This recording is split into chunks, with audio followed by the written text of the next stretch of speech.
Halo, Assalamualaikum warahmatullahi wabarakatuh. Perkenalkan, nama saya Muhammad Rizky Fadila dengan NIM 241401055 dari Kom A. Di sini saya akan menjelaskan implementasi array dalam logika queue atau antrian. Oke, di sini langsung saja saya akan menjelaskan codingannya. Di sini saya menggunakan bahasa C untuk codingan saat ini. Oke, tentu saja untuk bahasa C kita menggunakan header. Di sini yaitu ada dua header, yaitu standar lib dan juga standar IO. Oke, langsung saja.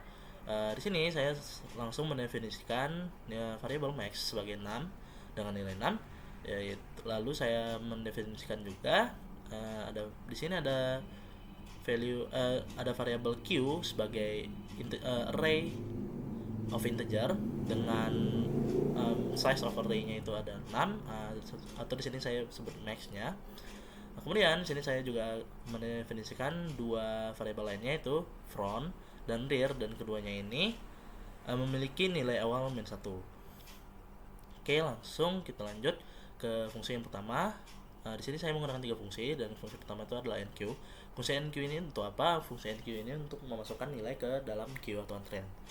Di sini dalam fungsi enqueue ini akan membaca parameternya itu adalah value. Value-nya ini akan dimasukkan oleh user nanti. Oke, di sini untuk pengkondisian yang pertama itu adalah dia akan mengecek dulu apakah nilai rear itu sama dengan max dikurang 1. Kenapa di sini max dikurang 1? Karena di sini misalkan kita sudah mendefinisikan bahwa antrian paling panjang itu adalah 6 antrian. Sedangkan dalam array itu indeks pertamanya itu adalah 0. Dan artinya indeks paling belakang atau indeks untuk antrian ke-6 adalah 5. Nah, maka di sini untuk nilai rear maksimalnya itu adalah 5. Karena kenapa dia 5? Karena kalau misalkan dia ada 6, berarti dia akan mulai dari 0, 1, 2, 3, 4, 5. Dan di sini itu tuh sudah ada 6 elemen. Maka dia sudah habis gitu, sudah maksimal. Kemudian dia akan berlanjut, jika tidak memenuhi ini dia akan berlanjut ke dalam kondisional yang else, yaitu dia akan mengecek dulu apakah front itu sama dengan -1, yang artinya jika front itu masih sama dengan -1, maka artinya belum ada elemen yang dimasukkan ke dalam queue. Dan lalu di sini frontnya akan didefinisikan sebagai 0. Kenapa didefinisikan sebagai 0? Karena berarti seperti yang saya bilang tadi bahwa indeks pertama dari sebuah array itu adalah 0. Oke, dilanjutkan. Di sini nilai rear-nya akan diincrement sebagai pertanda bahwa elemen yang dimasukkan itu sudah pertama. Nah, di sini di state saat ini berarti rear-nya itu akan menjadi 0 dan front-nya itu menjadi 0. Artinya dalam antrian ini hanya ada satu elemen yang ada, dengan yang paling depan adalah antrian tersebut dan yang paling belakang juga dia, karena hanya satu. Oke, di sini didefinisikan juga bahwa nilai dari variabel q dengan indeks rear yang saat ini 0 adalah value.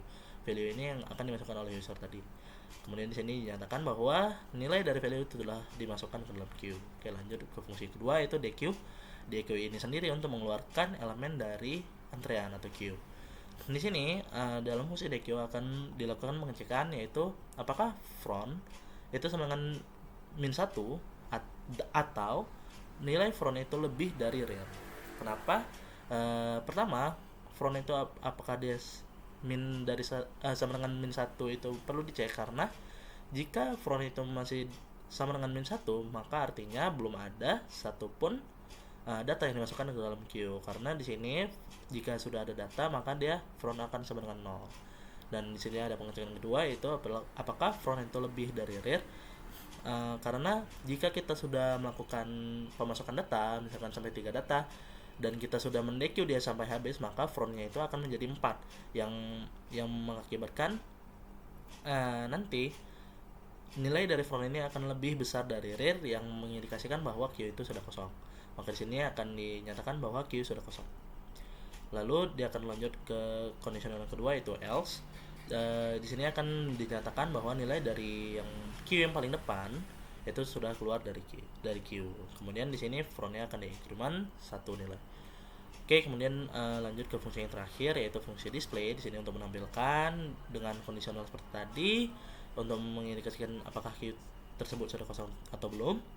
Kemudian akan dilanjutkan ke kondisional yang kedua jika tidak memenuhi kondisi yang pertama.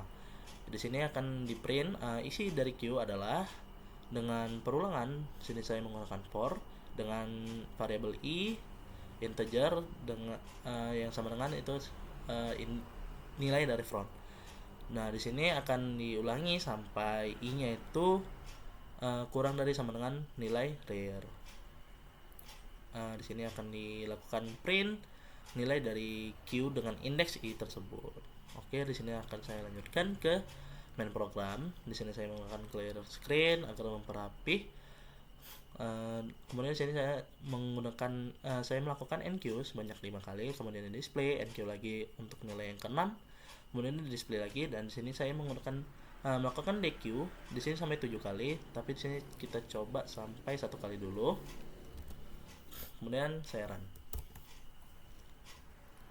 Oke, di sini terlihat bahwa 1 sampai 5 sudah masukkan ke queue dengan kemudian di display bahwa isi queue-nya sekarang ada 1 sampai 5. Kemudian dimasukkan lagi 6 ke dalam queue. Dan di sini terlihat 6 itu sudah dimasukkan ke dalam queue. Kemudian di sini ada DQ. DQ yang pertama berarti 1 keluar dari queue. Sesuai dengan logikanya bahwa karena queue ini bersifat first in first out, maka yang pertama kali keluar adalah yang pertama kali masuk. Di sini yang pertama kali masuk adalah 1, maka 1 yang pertama kali keluar dari queue. Terbukti di sini isi dari queue sekarang 2, 3, 4, 5, 6. Oke, kita coba misalkan sampai 6 kali, yang artinya antrian seharusnya sekarang menjadi kosong. Oke, di sini sama seperti yang tadi, 1 sampai 5 dan 6 dimasukkan. Kemudian di sini 1 sampai 6 juga dikeluarkan dan akhirnya queue kosong. Apa yang terjadi jika ada 7 kali DQ? Nah, 7 kali DQ sama seperti yang tadi, 1 sampai 6 dimasukkan. Kemudian di sini DQ yang ketujuh akan dinyatakan dengan Q sudah kosong.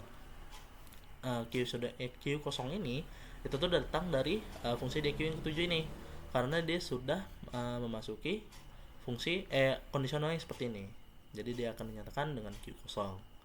Dan yang terakhir di display, kenapa juga Q kosong? Karena ya tentu saja karena sudah memenuhi kondisi yang kedua, jadi dia 2 kali dinyatakan bahwa Q sudah kosong. Mungkin itu saja yang dapat saya sampaikan, lebih dan kurang saya mohon maaf. Assalamualaikum warahmatullahi wabarakatuh.